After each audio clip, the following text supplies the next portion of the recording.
আসসালামু আলাইকুম সুপ্রিয় দর্শক শ্রোতা, আশা করি আপনারা সকলে ভালো আছেন এবং নীরব জনতা জাগো জনতার পক্ষ থেকে আপনাদের সকলকে শুভেচ্ছা জানাচ্ছি। আমি শহীদুল ইসলাম আজিম।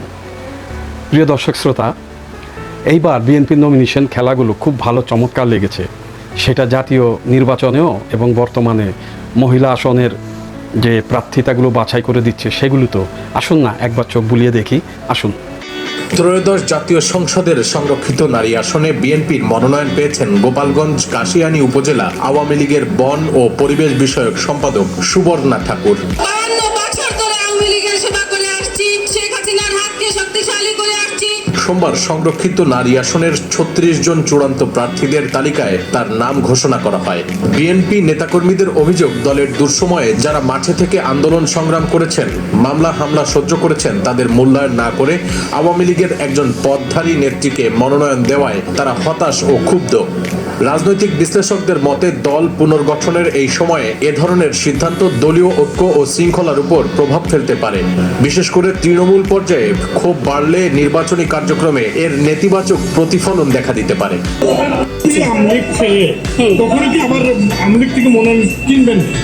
সেটা তখন বলা যাবে, অতদিন আমি বাঁচতেও তো না পারি। 52 বছর ধরে আওয়ামী লীগের সেবা করে আসছি, আমরা শেখ হাসিনার হাতকে শক্তিশালী করে আসছি এবং ভবিষ্যতে যতদিন আমরা বেঁচে থাকবো এই আওয়ামী লীগের নেতৃবৃন্দ এই মুদ্রা সমাজ ওতপ্রোতভাবে জড়িত। তারা নৌকা ছাড়া আর কিছুই বোঝে না। আমি বিশ্বাস করি এখানে যত মানুষ উপস্থিত হয়েছে সবাই নৌকার সুদূর প্রসারী।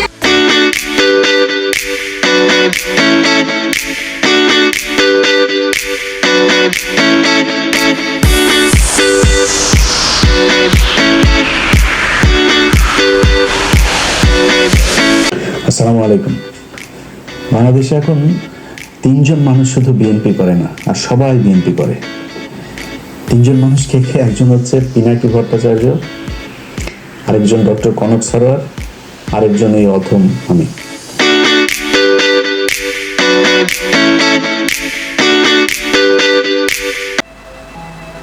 হ্যাঁ প্রিয় দর্শক শ্রোতা, আপনারা দেখেছেন যেমন রুমিন ফারহানা এবং মাহমুদুর রহমান মান্না সাহেব নাগরিক ঐক্য, তাদেরকে ছুঁড়ে ফেলে দেওয়া হয়েছিল গত জাতীয় নির্বাচনের আগে।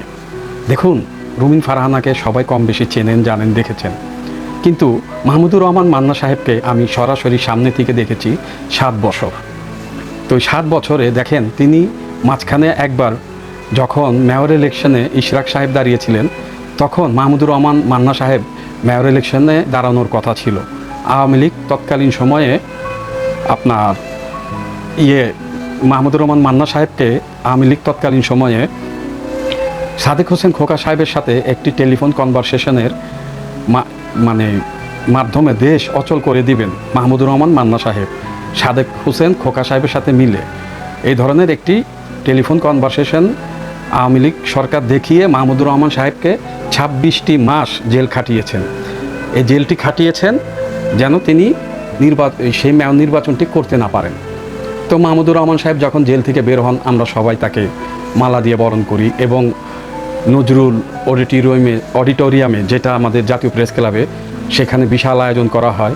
সকলে এসেছিলেন, ডক্টর কামাল হোসেন এবং বি চৌধুরী, সেই সাথে আমরা যাকে গামছা কাদের সাহেব বলি, তিনি সকলে এসেছিলেন। এবং যিনি গত ইন্টেরিয়ান গভর্নমেন্টের সময় আইন উপদেষ্টা হয়েছিলেন, তার নাম নাই বললাম, সকলে এসেছিলেন মাহমুদুর রহমান মান্না সাহেবকে শুভেচ্ছা জানাতে।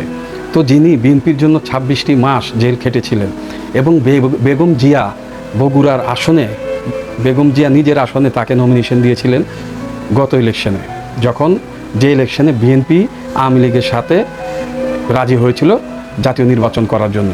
সেই নির্বাচনে মাহমুদুর রহমান মান্না সাহেব বিএনপি থেকে নমিনেশন পেয়েছিলেন, কিন্তু তাকে তখন ফেল করিয়ে দেওয়া হয়। আর এইবার যখন দেশনেত্রী বেগম খালেদা জিয়া মারা যান, তারপরে তার ছেলে আমাদের বর্তমান প্রধানমন্ত্রী জনাব তারেক রহমান সাহেব এসে কেন তাকে নমিনেশন দেন না সেটা জানি না, তো তাকে নমিনেশন দিলেন না। অথচ এখন মহিলা এমপিদের বাছাই ক্ষেত্রে দেখা যাচ্ছে আওয়ামী লীগের যারা 52 বছর আওয়ামী লীগকে সেবা করেছে, শক্তিশালী করেছে, তারা এসেছেন এখন বিএনপি নমিনেশন নিতে।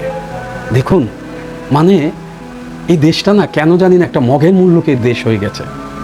হ্যাঁ প্রিয় শ্রোতা বিন্দুরা, রুমিন ফারহানা মান্না স্যারের পর দেখছি মানে এখন আরও বঞ্চিতরা পাচ্ছে না।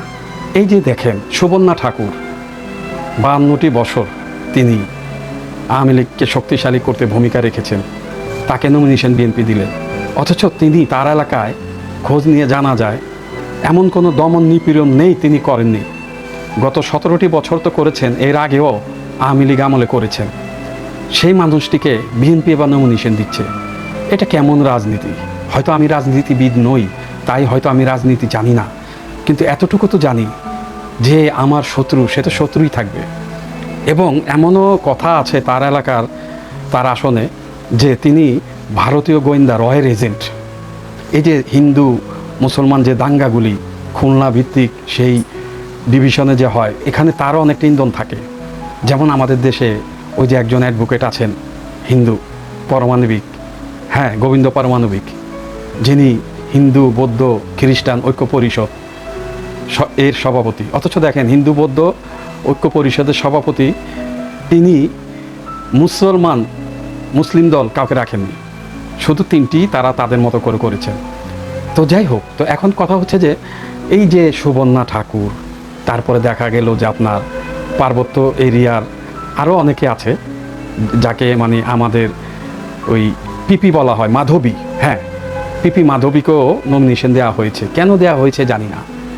আওয়ামী লীগের লোকজন, আওয়ামী লীগ করে আসা, আওয়ামী লীগের হাতকে শক্তিশালী করা, এই যে মাধবী, এই যে সুবর্ণা ঠাকুর, তারা নমিনেশন পায়, মান্না সাহেবরা এবং সেই রুমিন ফারহানা ম্যাডামরা পায় না। এটি সম্পূর্ণ বিএনপির উপরে, মানে এই প্রশ্নটা আমার, কেন এমন হয় কেন? আবার একটু আমরা আরেকটা স্কল একটু দেখি, আসুন।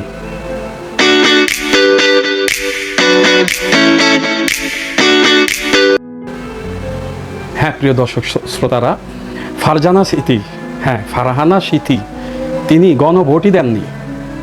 তিনি বলেছেন আমি গণভোট মানি না এবং গণভোট দেইনি, এজন্যই বিএনপি আমাকে সংসদ সদস্য করা উচিত ছিল। তিনি আসলে বিতর্ক পছন্দ করেন, যেহেতু তার অনেক কিছু নিয়ে ছোটোখাটো বিতর্ক হয়। তো তিনি গণভোট মানে দেয়নি, যে যদি কোনো কারণে এই তাকে যদি আবার নমিনেশন না দেয়, এই জন্য তিনি গণভোট দেয়নি। আচ্ছা, আপনি নমিনেশনের জন্য গণভোট দেননি, দেশের ভালো মন্দ কোনটা কি সেটা কি মানে আপনার বোধগম্য হয় না, কিংবা আপনি বোঝেন না দেশের জন্য কোনটা ভালো কোনটা মন্দ? অবশ্যই বোঝা উচিত। আমরা তো এই দেশেরই লোক, আমাদের ভালো মন্দ আমরা বুঝবো। আমরা ক্ষমতার জন্য ভালোটাকে দিব না, খারাপটাকে নিব, অথবা খারাপটাকে নিচ্ছি। এইভাবে যারা রাষ্ট্র পরিচালনা চিন্তা করে তারা স্বার্থবাজ। এবার আসি আমরা আরেকটি বিষয়ে।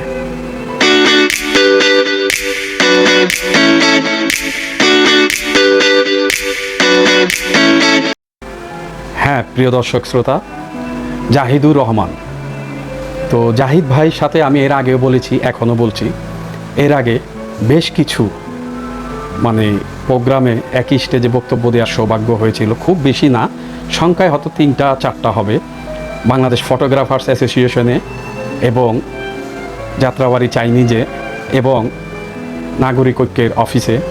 তো যাই হোক, জাহিদ ভাইয়ের সাথে কিছুটা রাজনীতি করার সৌভাগ্য আমার হয়েছিল। তো তিনি যথেষ্ট গুণাবলী মানুষ এবং যথেষ্ট রাজনৈতিক জ্ঞান ধারণা পড়াশোনা তার মধ্যে আছে, এবং তিনি তার যোগ্যতায় আজকে প্রধানমন্ত্রীর উপদেষ্টা পর্যায়ে গিয়েছেন। তো সেই জন্য তাকে সাধুবাদ জানিয়েছি, ধন্যবাদ জানিয়েছি। কিন্তু আজকে জাহিদ ভাইয়ের হয়তো একটু বিরুদ্ধে যাবে আমার কথাটি, কিন্তু কথা বলতে গেলে পক্ষ বিপক্ষ যেটাই হোক সেটা মেনে নিতে হবে এবং মেনে নেওয়াটাই শ্রেয়। তো সেটাই আমি জাহিদ ভাইকে বলবো, জাহিদ ভাই আপনি বলছেন যে সরকার লোন নিলে জনগণের কল্যাণেই নেবে, এই টাকা চুরি করবে না।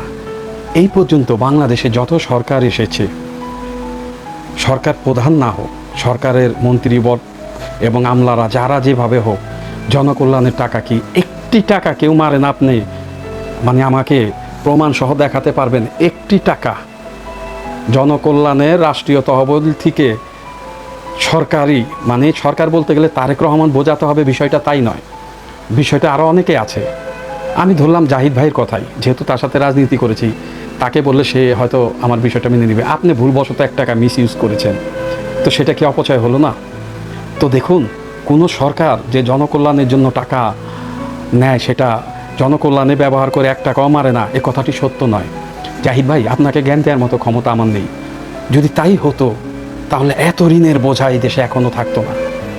দেখুন, এই দেশে এখনও তেলের সিন্ডিকেট তৈরি করে মানুষকে নিঃশেষ করে দিচ্ছে। সরকারি লোকজন জড়িত আছে, অথচ বিচার হচ্ছে সাধারণ জনগণের বেলায়। প্রিয় দর্শক শ্রোতা, আমি যদি কোনো ভুল তথ্য দিয়ে থাকি অথবা কোনো ভুল কিছু বলে থাকি, অবশ্যই সেই ভুলটা আপনারা বর্জন করবেন, এবং যদি এর মাঝে ভালো ছিটে ফোটা থাকে সেই ভালোটা গ্রহণ করবেন। এবং আপনাদের সকলের প্রতি আমার সর্বশেষ অনুরোধ, আমার এপিসোডটি প্রথম থেকে টেনে দেখবেন, প্রতিটি স্পলের লেখা টেনে দেখবেন, তাহলে প্রতিটি জিনিস আপনারা আমার অনুষ্ঠানের সাথে মিল পাবেন। আল্লাহ হাফেজ।